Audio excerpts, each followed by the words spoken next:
नमस्कार, मैं हूं आपके साथ मेनका चौधरी। बात म्यांमार की कर लेते हैं, जो सदी की सबसे बड़ी तबाही को झेल रहा है। शुक्रवार को म्यांमार में भूकंप आया।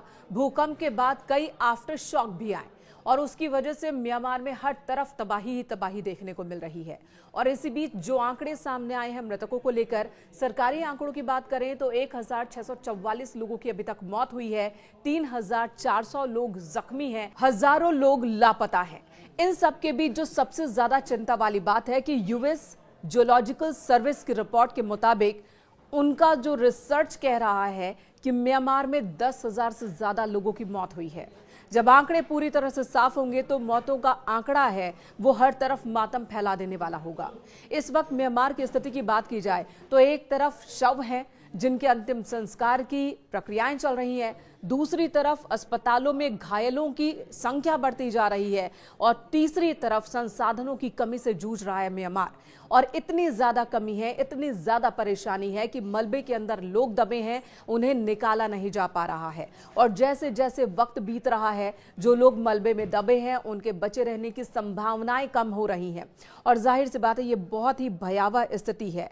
भूविज्ञान से जुड़ी घटनाओं का पूर्वानुमान करने वाली अमेरिकी सेवा के मुताबिक म्यांमार में इस भूकंप में मारे गए लोगों की संख्या 10,000 तक पहुंच सकती है।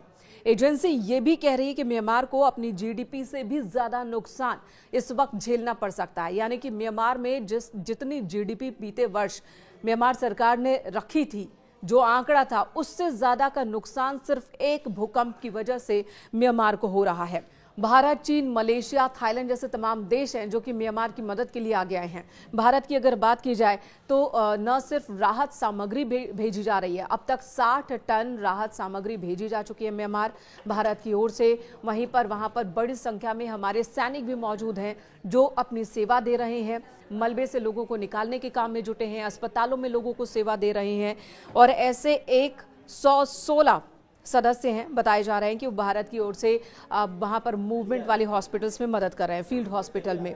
वहीं प्रधानमंत्री नरेंद्र मोदी ने सैन्य प्रमुख से बात की, हर संभव मदद का भरोसा दिया। विदेश मंत्री एस जयशंकर लगातार म्यांमार के संपर्क में हैं, उन्हें जो भी जरूरत लग रही है, जो मदद भारत पहुंचा सकता है वो मदद पहुंचा रहा है। चीन की ओर से भी $13 बिलियन से ज्यादा की मदद की गई है। अलग अलग देश म्यांमार के समर्थन में उतर आए हैं, लेकिन म्यांमार में हर तरफ तबाही का मंजर है।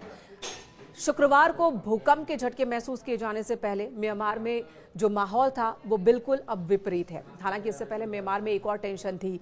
अब घरेलू कलह की वजह से, शीत युद्ध की वजह से म्यांमार लंबे वक्त तक परेशान रहा। और अब जब स्थिति वहां राजनीतिक तौर पे थोड़ी थोड़ी स्थिर होने लगी थी तो भूकंप ने शताब्दी पीछे ढकेल दिया विकास के मामले में म्यांमार को, और उससे उबरने में सालों लग जाएंगे म्यांमार को। और इसी बीच वैज्ञानिकों ने जो और डराने वाली बात कही है कि 7.7 की तीव्रता से शुक्रवार को जो भूकंप आया उसके बाद आफ्टर शॉक्स आते रहेंगे, क्योंकि इस वक्त जमीन के नीचे बहुत उथल पुथल चल रही है। तो म्यांमार के नीचे और भारत के नीचे जो प्लेट्स हैं वो बार बार टकरा रहे हैं, जिसकी वजह से भूकंप के झटके महसूस किए जा रहे हैं म्यांमार, थाईलैंड, चीन और भारत, इस पूरे एरिया में, जिसका असर आने वाले दिनों में भी देखने को मिलेगा।